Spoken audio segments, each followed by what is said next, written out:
Hola, ¿qué tal? Bienvenidos a la clase número 18 de este seminario teórico. Vamos a ver una síntesis de dos conceptos que están dentro de los temas que estamos abordando en el marco del módulo que hablamos de entrevista. Dos conceptos que son centrales para entender muchas veces la dinámica de la entrevista, qué es lo que está pasando con el entrevistado y también con el entrevistador. Estos conceptos son el de proyección y el de identificación. Tanto el concepto de proyección como de identificación son procesos psicológicos que se dan, en este caso vamos a analizarlo desde una perspectiva inconsciente. El sujeto proyecta como se proyecta una imagen, una película, es decir, proyectar es poner fuera en un objeto determinado una idea, una representación, una imagen, una actitud, una opinión, lo que fuera. Es decir, yo estoy poniendo cosas mías fuera en el otro, sin que obviamente esto pueda verificarse desde el punto de vista consciente. Lo que sucede es que al proyectar en el otro, este proceso cobra una dimensión de realidad. Es decir, yo proyecto en el otro sin saber que estoy proyectando y creo que el otro tiene características que en realidad son mías puestas en esa otra persona. La otra persona puede tener alguna de las características que yo le proyecto, pero lo que nos interesa es analizar el proceso, el mecanismo, coincida o no con la realidad de esa otra persona. Es un mecanismo adaptativo y al mismo tiempo puede ser un mecanismo defensivo, según la intensidad que tenga y el contexto. La identificación, que ya vamos a ver cómo se relaciona en una tercera noción, que es la identificación proyectiva, implica que yo veo en el objeto elementos que considero propios. Es decir, mi escala representacional, mi escala de valores, al ser proyectada, veo en el otro esos elementos y digo, estoy de acuerdo con ellos, eso me representa. La identificación puede provenir de una proyección previa, pero también puede provenir simplemente del reconocimiento de características que yo convalide. Es decir, no toda identificación se da relacionada con un mecanismo previo de proyección, sí cuando hay una identificación proyectiva. Por ejemplo, si yo tengo determinadas ideas del mundo, de la naturaleza, de la existencia o de lo que fuera, y me encuentro con una persona que tiene ideas similares, un discurso similar, yo me identifico, pero en ese caso no estoy proyectando, simplemente reconozco que esos valores, esas actitudes son similares a las mías y me identifico, digo, compartimos esa representación. Esto obviamente genera una simpatía y una empatía con esa persona. También podemos pensar que esa identificación se produce luego de una proyección. Ahí ya la situación es diferente, porque yo al proyectar mis propias creencias o representaciones o imágenes o ideas en el objeto, en este caso una persona, no tengo forma de constatar que efectivamente y previamente esos valores que yo proyecto están en la persona, pueden no estar. Lo que importa es que yo los estoy proyectando y luego de proyectarlos los veo y me identifico. Es decir, el actor de todo el proceso es el sujeto que proyecta y luego se identifica. No sabemos si hay o no coincidencia con los valores de esa persona, porque eso no tiene importancia para el proceso. Y bien, La proyección durante la entrevista forma parte del concepto de transferencia. Transferencia es un concepto que alude a proyectar, transfiriendo representaciones, emociones, afectos hacia otra persona, en este caso la persona del entrevistador o del terapeuta, que en realidad corresponden a mi mundo interno, vinculado con emociones y situaciones que he vivido allá lejos y hace tiempo. Es decir, la transferencia implica no solamente transferir mi mundo interno a un objeto externo, sino que desplazarlo en el tiempo. Es algo que me ha sucedido con otra persona, en otra situación. Ahora, sin darme cuenta, de manera no consciente, yo lo proyecto, lo transfiero a esa otra persona y revivo la situación originaria. Por eso la transferencia no es inocua. La transferencia implica emocionalidad. Yo siento cosas con esa persona que en realidad corresponde a otro tiempo y a otra relación, pero yo no soy consciente de ello. Entonces, de pronto, frente a una autoridad, por ejemplo, me puedo sentir incómodo o atacado sin que esto coincida con la realidad, simplemente forma parte de mi fantasía, de mi proyección transferencial, cuando en realidad estoy proyectando a partir de una situación, por ejemplo, de jefe empleado o de profesor alumno, una relación asimétrica, una relación de examen, por ejemplo, yo me incomoda esa relación porque estoy reviviendo situaciones, por ejemplo, con figuras paternas, o en una situación en donde yo fui agredido o donde yo sentía que no tenía autonomía. Es decir, un conflicto con la autoridad paterna podría reactivarse frente a la imagen de una autoridad, como podría ser el jefe en una oficina, o podría ser un profesor frente a un aula y demás. Definido de manera simple, ese es el concepto de transferencia.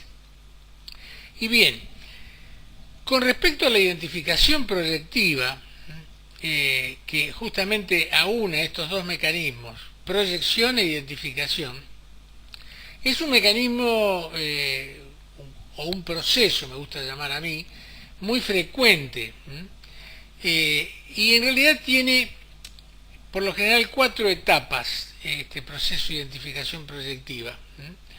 Podemos pensar que algunos aspectos del yo propio del sujeto,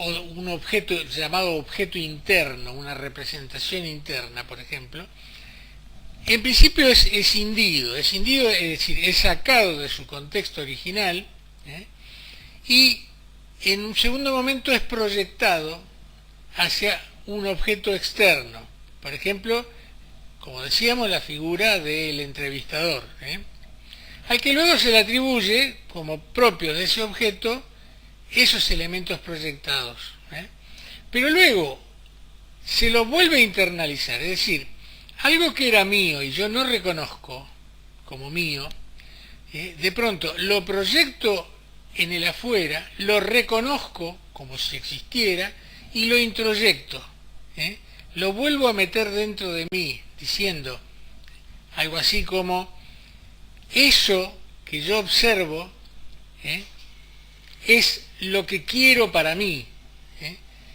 Entonces, por ejemplo, si yo tengo una relación de enamoramiento con una figura, con un líder, por ejemplo, proyecto mis propios objetos sobre ese líder. Obviamente tiene el objeto que recibe, de alguna manera, tiene características propicias, es decir, no es cualquier objeto, tiene características propicias.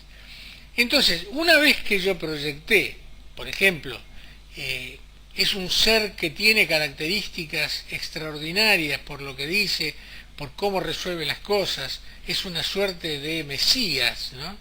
que me va a solucionar todos los problemas, y una vez que yo proyecté, lo internalizo nuevamente como una situación omnipotente y lo vuelvo a meter dentro de mí. De esa manera yo tengo una relación de control, que sería la cuarta fase o la cuarta etapa, sobre el objeto. Es decir, de alguna manera lo controlo y eso me tranquiliza porque le di el perfil que yo quiero darle, con lo cual me tranquilizo, me identifico con él, incorporo esos valores y entonces genero con el objeto una relación armónica y de control. Control que es omnipotente. ¿Por qué? Porque es un control mágico en realidad. Este mecanismo de identificación proyectiva es muy común en los procesos de fascinación con terceras personas, en todo el proceso de enamoramiento en pareja, por ejemplo, y en las relaciones de líder-masa, es decir, en la relación que tiene el súbdito con el líder de alguna manera. ¿Por qué? Porque el liderado es liderado en tanto reconoce al líder como tal, se fascina con el líder y está enamorado de ese líder a partir de su propia actitud. Es decir, que el poder mágico del líder depende justamente del poder que le otorga el liderado. Es esta relación que en filosofía se suele asociar con la dialéctica del amo y el esclavo, de alguna manera, ¿no? Es decir, el que proyecta, si bien siente que tiene un determinado poder, en realidad está esclavo de su propia proyección. El que proyecta elementos omnipotentes en el otro es esclavo de esa misma proyección. Y entonces es una relación conflictiva que va y viene, digamos, de sometimiento generado por la propia persona que proyecta en realidad. Construye una imagen y se somete a esa imagen. Es decir, que la verdadera capacidad para poder desembarazarse de esa relación es de la propia persona que proyecta. Pero no lo puede hacer justamente porque hay una necesidad que hace que esa persona proyecte, una necesidad afectiva muy grande, y además no es consciente de este mecanismo.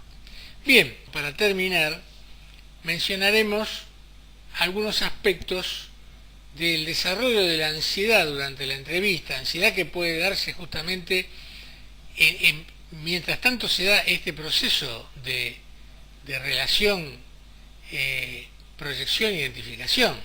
Bien, durante la entrevista se dan, como decíamos, ansiedades, se dan procesos de ansiedad. Podemos identificar básicamente tres modalidades, ¿no? La ansiedad paranoide o persecutoria, en general se da en la apertura, es decir, ya que se desarrolla en los primeros momentos de la entrevista. El entrevistado suele preguntarse qué me va a pasar. Lo que ocurre en ese momento nos permite inferir que el entrevistado se vincula con otros o qué le ocurre frente a una situación nueva. Es decir, que aquí, en esta primera parte de la ansiedad paranoide, es interesante porque el fenómeno de identificación proyectiva de transferencia puede justamente activarse muy particularmente frente a lo desconocido. Entonces se proyectan fantasías, elementos, temores. Es un estado de alerta de alguna manera. Una vez que avanza la entrevista, con el desarrollo de la entrevista, empieza el sujeto a conocer la situación, a tranquilizarse, a identificar, a controlar de alguna manera, o intenta controlar la situación, y se produce una meseta donde aparece un tipo de ansiedad mucho más continente que llamamos ansiedad depresiva. Muchas veces hacia el final de una entrevista suele reiniciarse o reactivarse esta ansiedad persecutoria, por ejemplo, porque el sujeto siente que quiere continuar y se va terminando esa relación, o porque ha dicho cosas que después se persigue con lo que ha dicho, nunca había hablado de eso y ahora yo expresé determinadas cosas que eran muy mías, ¿no? A veces se arrepiente de lo que pudo haber dicho. Entonces ahí la ansiedad persecutoria puede reactivarse. Pero también puede aparecer otro tipo de ansiedad que llamamos confusional en el proceso de cierre de la entrevista. Por ejemplo, el entrevistador dice que está por terminar la entrevista y el entrevistado a partir de ahí no sabe cómo seguir. Como ya decíamos, qué ocurrirá con lo relatado, etcétera, etcétera. Y a veces hay una mezcla entre ansiedad confusional, porque no sabe si seguir hablando o no, y ansiedad persecutoria. Puede darse esa combinación. Entonces tenemos básicamente ansiedad de apertura o ansiedad persecutoria, ansiedad de meseta o de transcurso de la entrevista, ansiedad depresiva y ansiedad de cierre, que podemos llamarla confusional, pero que también en muchos casos tiene elementos vinculados con lo persecutorio. Bien, con esto hemos sintetizado entonces el núcleo de esta clase, que gira en torno al tema del proceso de identificación y el proceso de proyección. Tiene un muy breve vídeo asociado a esta clase que les sugiero lo vean como para complementar lo que hemos dicho. Bueno, nos vemos en la próxima clase. Gracias.